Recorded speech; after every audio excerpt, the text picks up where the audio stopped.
Tercera parte. Avanza hacia tu nuevo destino.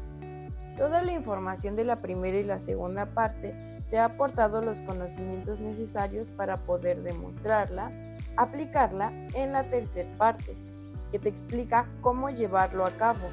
De esta manera, experimentarás por ti mismo lo que has aprendido. La tercera parte consiste en practicar esta disciplina, en ejecutarla al ser consciente en la vida cotidiana. Es un proceso de meditación descrito paso a paso para que puedas aplicar las teorías que te he presentado. A propósito, ¿te has sentido un poco agobiado al leer que este proceso tiene varios pasos? Si es así, no es lo que tú crees. Sí, tendrás que aprender una serie de acciones, pero al cabo de poco no te parecerán más que uno o dos pasos sencillos. Después de todo, seguramente ejecutas una serie de acciones cuando te prepares para conducir.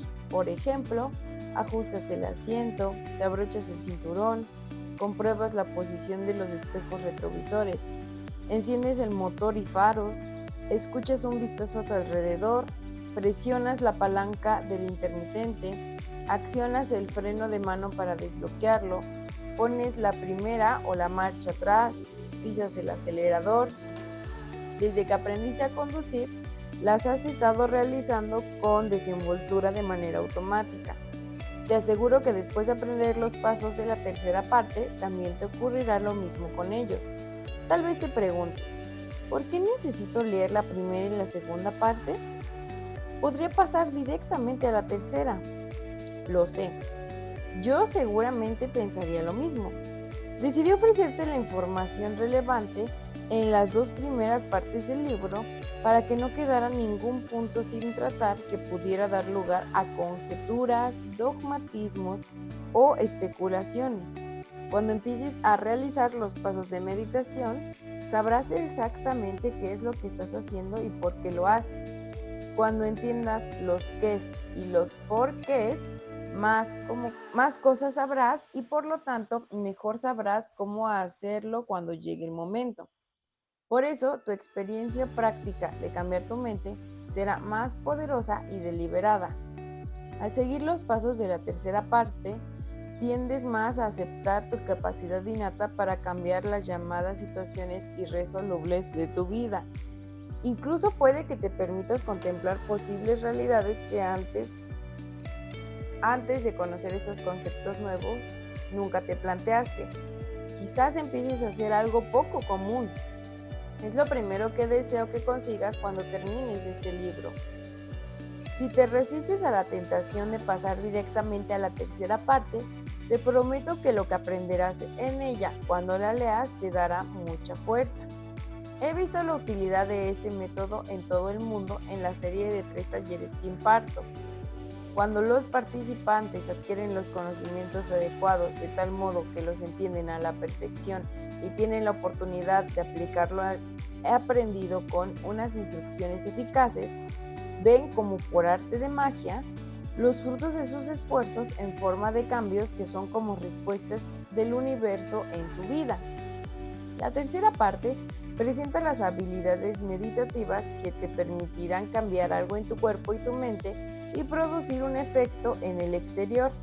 En cuanto adviertes que lo que has hecho dentro de ti ha producido un resultado fuera, vuelves a hacerlo. Al manifestarse una nueva experiencia de vida, la energía que te produce en forma de emoción elevada como fuerza interior, maravilla o gratitud inmensa, te empuja a volver a hacerlo una y otra vez. Ahora te estás encaminando a una verdadera evolución.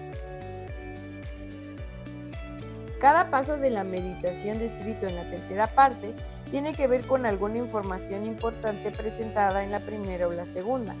Como a estas alturas ya sabes el significado de todo cuanto estás haciendo, no te queda ninguna ambigüedad que pueda destruir tu visión. Como cualquier otra habilidad, al principio te costará concentrarte mientras aprendes a meditar para que tu cerebro evolucione.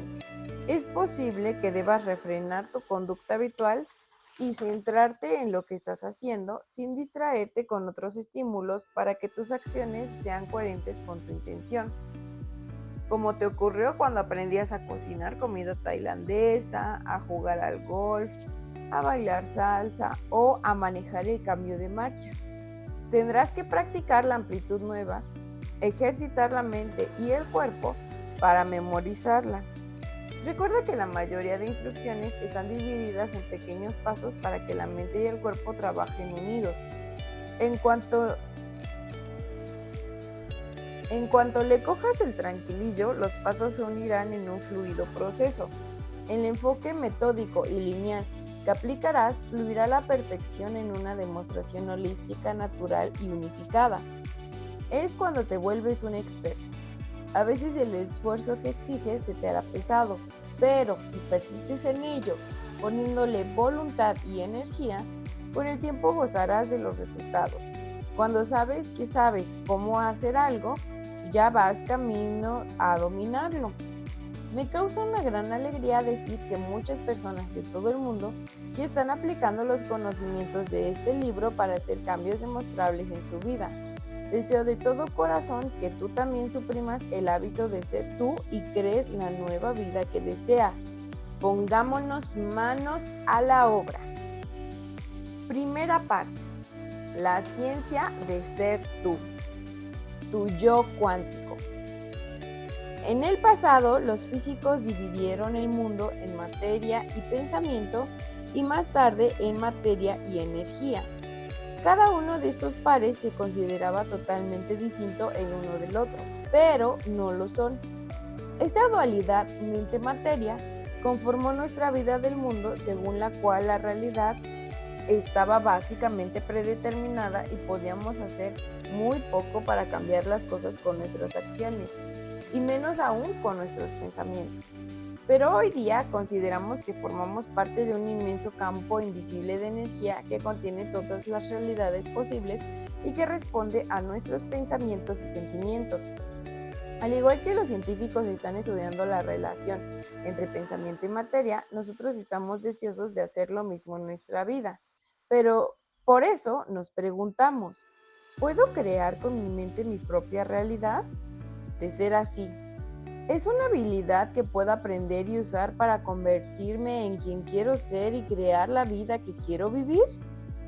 Afrontémoslo. Ninguno de nosotros es perfecto.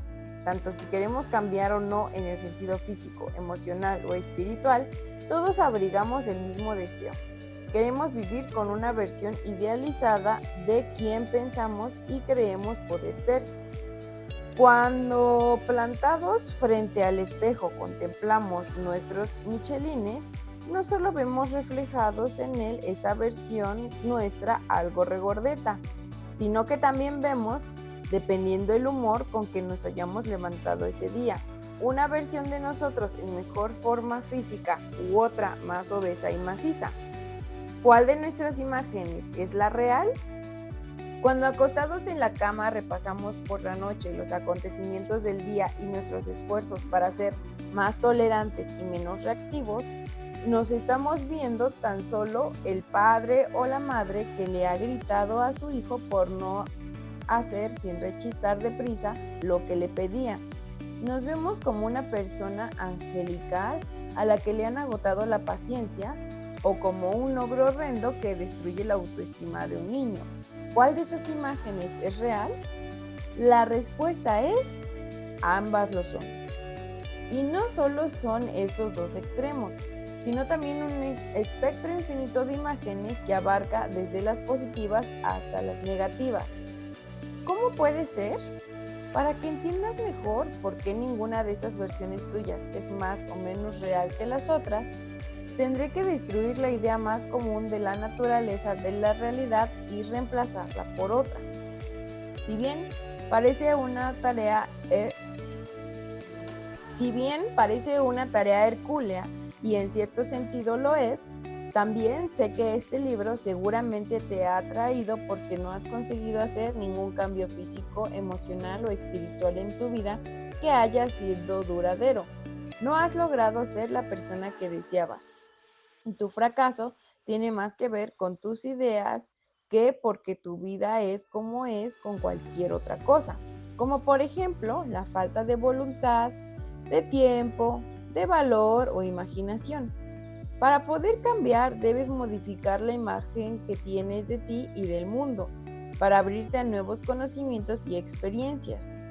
Esto es lo que la lectura de este libro hará por ti. Tus fallos del pasado vienen de un error. No te has comprometido a vivir asumiendo la verdad de que tus pensamientos tienen consecuencias tan importantes que crean tu propia realidad. Todos podemos crear nuestro propio destino. Todos cosechamos los beneficios de nuestros esfuerzos constructivos. No tenemos por qué conformarnos con nuestra realidad actual.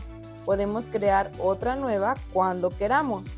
Todos tenemos esta capacidad porque para bien o para mal, nuestros pensamientos influyen en nuestra vida. Estoy seguro de que ya lo habías oído antes, pero me pregunto si la mayoría de nosotros hacemos nuestra esta afirmación, ya que si aceptáramos realmente que lo que pasamos crea unos efectos tangibles en nuestra vida, no permitiríamos que nos viniera a la cabeza ningún pensamiento negativo y nos fijaríamos en aquello que queremos, en lugar de estar siempre obsesionados con nuestros problemas. Piensa en ello. Si supieras que este principio es cierto, ¿acaso dejarías pasar un solo día sin crear el destino que deseas? Para cambiar tu vida, cambia tus ideas sobre la naturaleza de la realidad.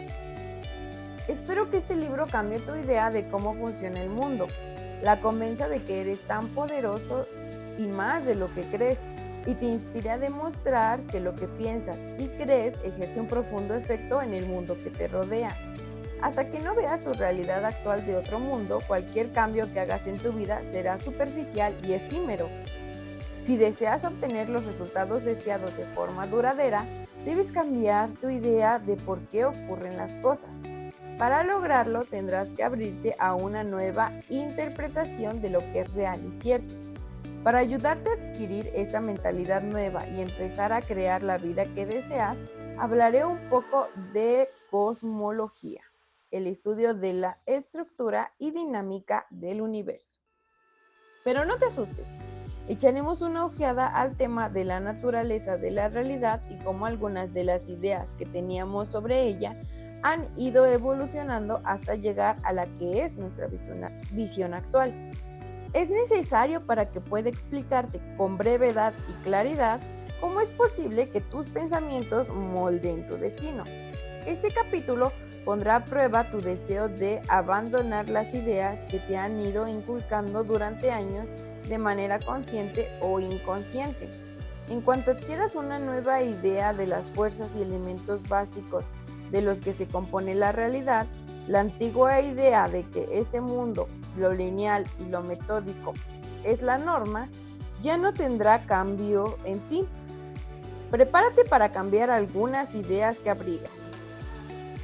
Cuando empieces a aceptar esta nueva visión del mundo, cambiará incluso tu condición de ser humano.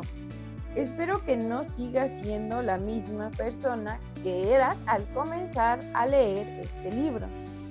Es evidente que te estoy planteando un reto, pero quiero que sepas que te entiendo perfectamente. Yo también tuve que desprenderme de lo que creía que era cierto y lanzarme a lo desconocido.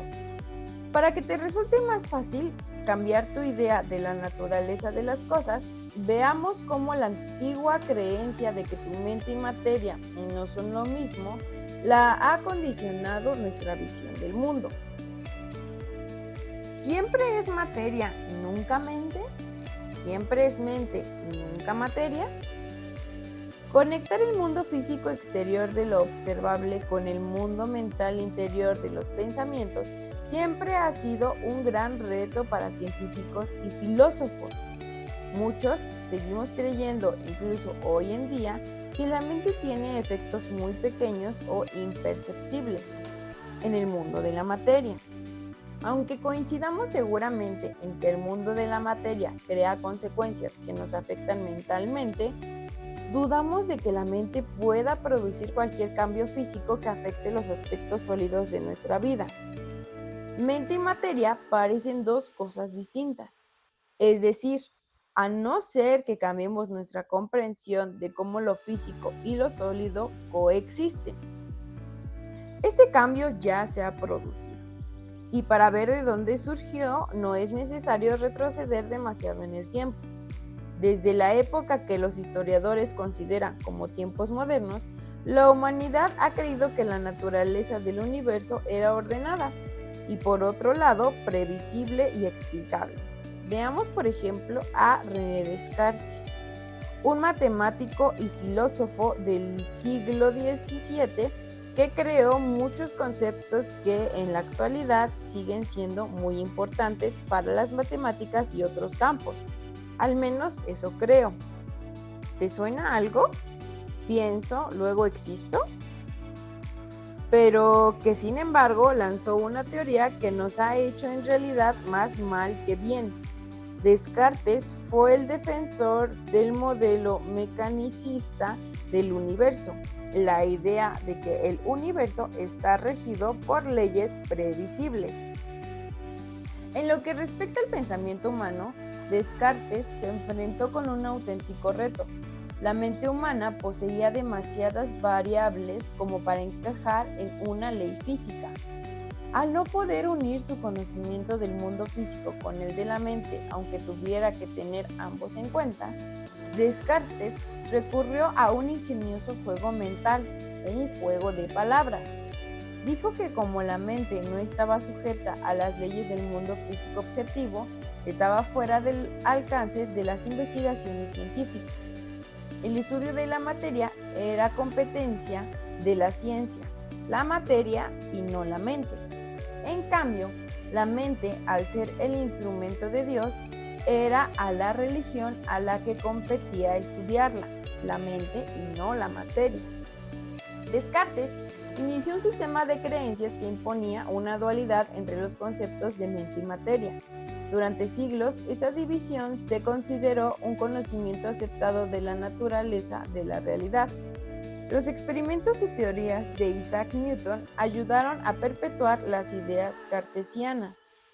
El matemático y científico inglés no solo consolidó el concepto del universo como una máquina, sino que creó una serie de leyes que afirmaban que los seres humanos podíamos determinar, calcular y predecir con precisión las formas ordenadas con las que el mundo físico funcionaba.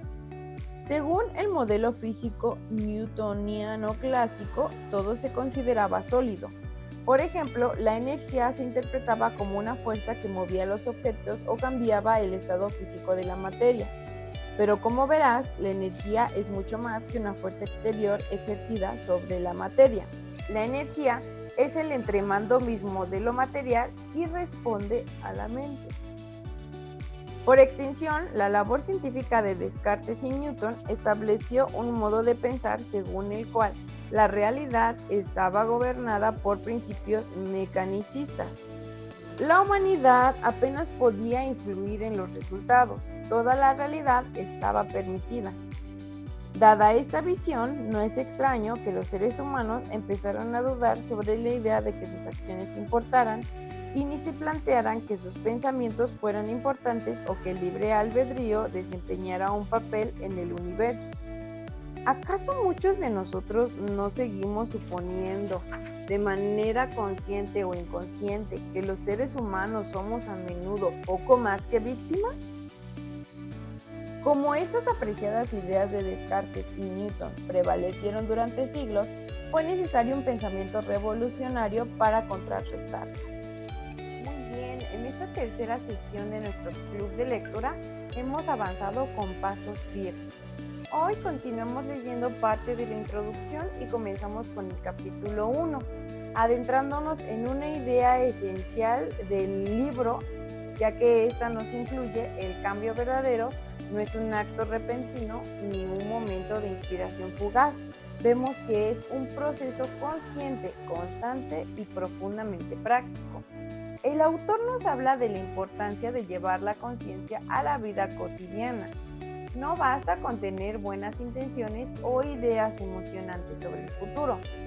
Lo que realmente transforma nuestra identidad y nuestra realidad es cómo actuamos, sentimos y pensamos todos los días, incluso y especialmente en los momentos más comunes, cuando despertamos, cuando comemos, cuando hablamos, cuando reaccionamos ante lo inesperado, cuando sentimos ansiedad o cuando caemos en un viejo hábito que juramos haber abandonado. Aquí es donde entra la disciplina, la persistencia y el esfuerzo inicial. Joe Dispenza nos propone que el cambio es un entrenamiento muy parecido a cuando aprendemos una habilidad nueva. Nos hace imaginar, por ejemplo, cuando aprendimos a manejar un automóvil. Al principio, cada movimiento era consciente. Presionar el pedal, cambiar la velocidad, ver el retrovisor, controlar el volante. Parecía que todo debía hacerse con mucha atención y aún así cometíamos errores. Nos sentíamos torpes, lentos, incómodos. Pero tras repetirlo una y otra vez, día tras día, llegó un momento en el que conducir se volvió espontáneo, natural y automático. Ya no lo pensamos, lo hacemos. De la misma forma, cambiar nuestra mente, nuestras emociones y nuestros hábitos requiere practicar una nueva forma de ser, aunque al inicio se sienta artificial, forzada o incluso difícil de sostener. La mente antigua y los patrones viejos no desaparecen de un día para otro, sino que se reemplazan con algo nuevo a través de la repetición en la conciencia diaria. Y aquí está el punto clave. Una nueva identidad no nace de una sola decisión, sino de pequeñas acciones repetidas con intención, hasta que ya no somos la persona que solíamos ser. Ahora bien, también es importante reconocer que este proceso no se vive en una burbuja. Cambiar mientras seguimos trabajando, cuidando a la familia, enfrentando problemas o dudas no es nada fácil. Pero precisamente por eso es tan transformador. Porque si logramos aplicar esos nuevos principios en medio de la vida real, no solo cuando todo está tranquilo o ideal, entonces estamos verdaderamente integrando el cambio. Esta lectura de hoy también nos confronta con una verdad incómoda. Si seguimos actuando igual, pensando igual o sintiendo igual, seguiremos creando la misma realidad una y otra vez. El cambio comienza con una decisión firme, pero se consolida solo con práctica. El cambio es incómodo, pero también es poderoso. Es ahí donde pasamos del conocimiento a la sabiduría, de la teoría a la coherencia, de desear un cambio a encarnarlo realmente. Así que la invitación de hoy es esta. Observa en qué momentos de tu día estás actuando desde el piloto automático. Detecta una emoción o reacción que quieras transformar. Sé paciente contigo mismo y sobre todo mantente presente. Una de las enseñanzas más útiles y poderosas que se desprende de la lectura de hoy es que la mente, aunque poderosa, también es resistente. Cuando intentamos introducir un cambio, por más positivo que sea, nuestra mente reacciona con extrañeza, con duda o incluso con incomodidad. Esto no es una falla del proceso, es una señal de que estamos entrando a un territorio desconocido. Y eso es precisamente lo que necesitamos si queremos experimentar una transformación real. Cuando una persona decide actuar distinto, sentir diferente o pensar con más conciencia, la mente comienza a dar señales de alerta. Esto no es lo que siempre hacemos, parece decir, este no soy yo. En realidad, eso es el viejo yo hablando. Es el eco de las creencias, las emociones y hábitos que se han repetido por años y que ahora están siendo desplazados por una nueva versión más coherente, más intencionada y más libre.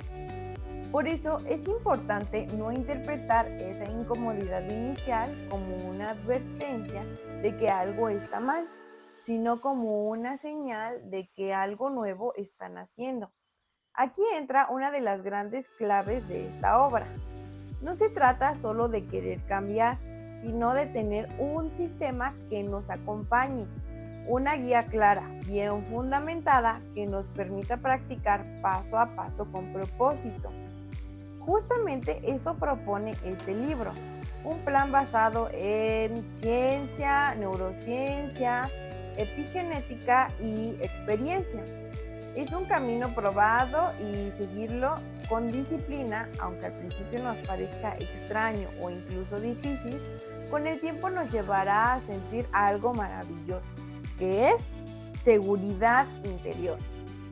Esta seguridad no viene de afuera, ni de la validación de los demás, sino de vernos actuar de forma coherente con lo que anhelamos, día tras día, acción tras acción. Se va creando una nueva estructura mental más fuerte, más entrenada y enfocada. Y esto, inevitablemente, nos abre las puertas a nuevas experiencias. Cambia nuestra manera de reaccionar, de relacionarnos, de resolver problemas. Cambia nuestra energía y también lo que atraemos. De este modo comienza a emerger una nueva forma de vida. No una vida soñada e inalcanzable, sino una que se ha construido con práctica diaria, consciente y comprometida. Es así como dejamos de ser lo que éramos para evolucionar. Este proceso es en realidad un salto, no a nivel físico, sino a nivel interno. La persona que somos hoy es la misma que fuimos ayer, y si aplicamos cada día lo que aprendemos, tampoco seremos los mismos mañana. Este es el tipo de evolución que no depende del tiempo, sino de la intención con la que usamos nuestro tiempo. Como nos vemos depende de cómo nos sentimos, la conciencia como espejo. Uno de los puntos más sutiles de esta lectura, pero profundos, que menciona el libro y que vale la pena que meditemos juntos, es la manera en la que nuestro estado emocional del momento condiciona nuestra percepción. Esto parece simple, pero tiene implicaciones transformadoras. Por ejemplo, algo tan cotidiano como mirarnos al espejo puede convertirse en una experiencia positiva o destructiva, dependiendo del cuerpo en sí y también de la emoción con la que despertamos ese día. Si nos sentimos animados, seguros o agradecidos, podemos vernos con aceptación, con cariño o incluso con sentido del humor. Pero si amanecemos con angustia, cansancio, estrés o culpa, lo mismo que vimos ayer puede ahora parecer insoportable, feo, malo. No es el reflejo el que ha cambiado, es la mente la que ha filtrado la realidad según su humor. Esto revela una gran verdad. No vemos las cosas como son, sino como nosotros en este momento. Por eso, una parte fundamental del cambio real no es solamente cambiar lo externo, como el cuerpo, los hábitos o el entorno, sino transformar el lente con el que interpretamos lo que vemos y vivimos. Este libro nos invita precisamente a tomar el control de este lente, a dejar de ser esclavos de una mente que opera en automático y que se deja llevar por emociones viejas o creencias limitantes. Muchas de esas creencias, como bien escuchamos, fueron impuestas, aprendidas o heredadas. Nos las enseñaron como si fueran verdades absolutas. Si no te ves así, estás mal. Si te equivocas, ya fracasaste. Si no cumples con este estándar, no vales igual. Qué valioso es darnos cuenta de esto, porque entonces también podemos cambiarlo. Y ese cambio no tiene que ser brusco, pero sí tiene que ser consciente. Cada vez que nos descubrimos viendo con juicio excesivo, comparándonos o desanimándonos, podemos hacer una pausa y preguntarnos: ¿quién está interpretando esto? ¿Desde qué emoción estoy mirando? ¿Esta percepción me sirve o me detiene? Ser conscientes de que podemos cambiar incluso la forma en la que nos vemos a nosotros mismos es una puerta a la libertad personal. Ya no dependemos de lo que otros opinen, ni siquiera de la inercia de lo que hemos sentido durante años. Podemos elegir una nueva narrativa interna más compasiva.